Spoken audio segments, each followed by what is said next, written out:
What's up guys, Ultimate Dude 41 here, and welcome to the first episode of the Gaming Legends Chronicles podcast, which is surprisingly also my first YouTube video. This was initially supposed to be a project for my African American history course, but then I thought, hey, why not post this on YouTube? I could probably benefit from this, which made things more stressful, but also interesting, kind of like a double-edged sword, am I right?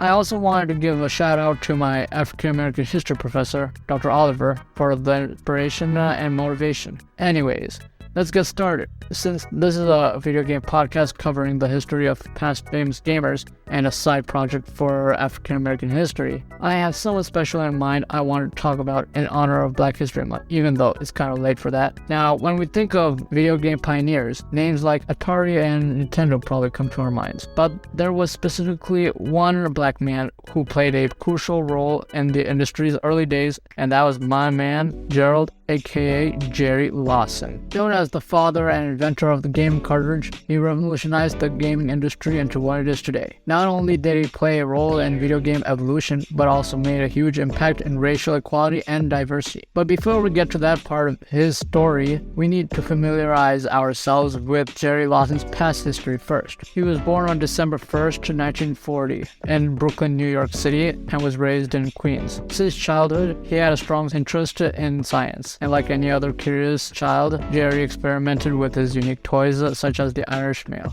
bought by his father who also shared interest in science. Lawson, in an interview with Benj Edwards from VCNG, explained that the Irish Snail was a handcart that operated on the ground and was made fully out of metal. He claimed to be the only kid in his neighborhood who knew how to operate it, and so he used to leave it out all night. Now, growing up, Jerry even established his own amateur radio station and sold small walkie-talkies. See, if I was in his place, I wouldn't even have the guts to pull off what he was doing back then. Moving on to the college days, Jerry went to both Queens College and CCNY, and coincidentally ended up not earning a degree from both colleges. Even so, he found a position at Federal Electric ITT, where he gained expertise in operating the Forest 65L computer. Later on in the 1970s, he joined Fairchild Semiconductor, where he would later go on to create his legendary invention that would change the entire gaming industry. That's right, I'm talking about the invention of the gaming cartridge. Without the game cartridge, the video game industry may not have been as popular as it is today, or accessible to the masses. It allowed games to be easily transported and played on different consoles. This feature played a significant role in making game consoles portable and handheld.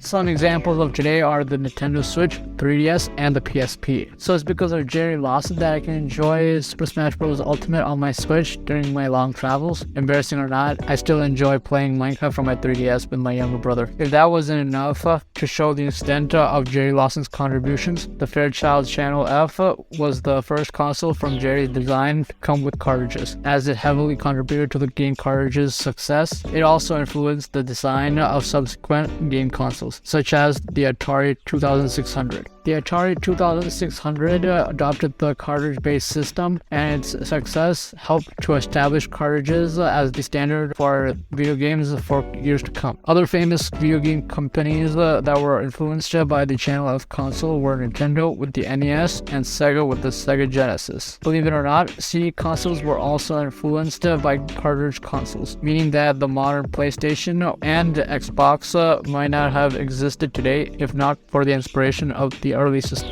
At this point, you get the idea of the story, as it's just an ongoing chain reaction of industrial influences or something like that. Now let's talk about how Jerry Lawson's contributions impacted racial equality and diversity. Just for a minute, I want to touch back on Jerry Lawson's childhood. Remember how I said earlier that he went to colleges and coincidentally ended up not earning a degree from both? Well, what if it wasn't a coincidence and it was actually due to racial inequality? Did you know that Jerry Lawson was initially denied permission for a radio station license? Even after all this, he didn't give up. He was persistent and motivated to get what he wanted. He overcame the obstacles and broke the barriers. I'm just saying that if he did give up, we wouldn't really have the version of the game cartridge that everyone loves today. Now, his days in the game industry weren't much different either. Keep in mind that in the 70s, racism in the workforce was still an issue.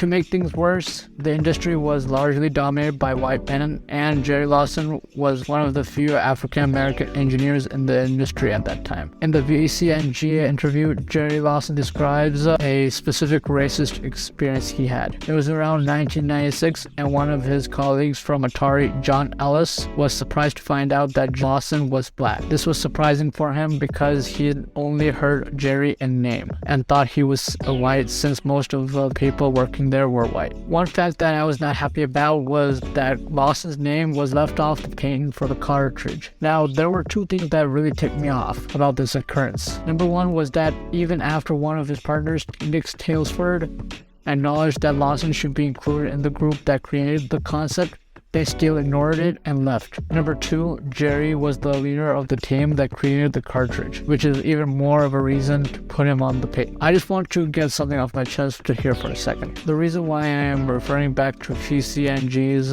interview here and there is because Jerry Lawson died 3 years later after the interview was conducted, in the year 2011 at age 70. R.I.P. Jerry Lawson, your death will not be forgotten. In the interview, Jerry emphasized the importance of diversity and inclusivity in industry and how it can lead to better ideas and innovation. Today, there is a large diversity of gamers around the world in race, gender, and religion. With this in mind, I say that the video game industry needs to place qualified people like Jerry Lawson. Before we end our discussion on Jerry Lawson, I wanted to bring up something interesting. While I was searching around on Google, I think it was sometime in December that I noticed Jerry Lawson was posted as the Daily Google Doodle, which marked his 82nd birthday. I was interested, so I checked it out. The Doodle included several iconic video games that were developed during his time, such as Brick Breaker, today known as Breakout, and Reach the Flag, which kind of reminds me of Super Mario. Not only that, but you can also create your own game levels using the designs given.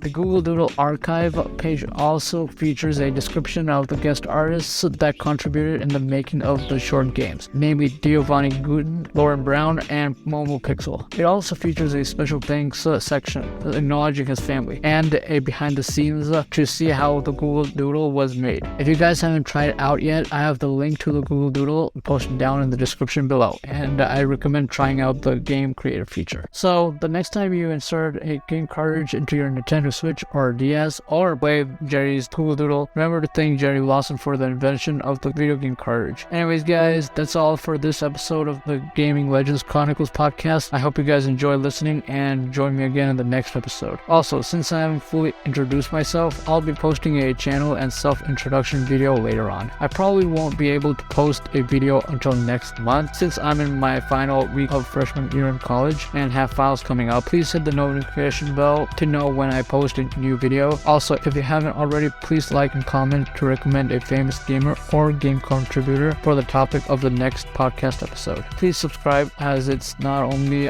free and supports me, but it also makes it easier for you to stay up to date with the latest content I create. Also, share this video with your friends and family, as my current goal is to get at least 50 subscribers this year and get about 100 likes on this video. Thanks for watching, and I'll see y'all next time. This is Ultimate Dude 41.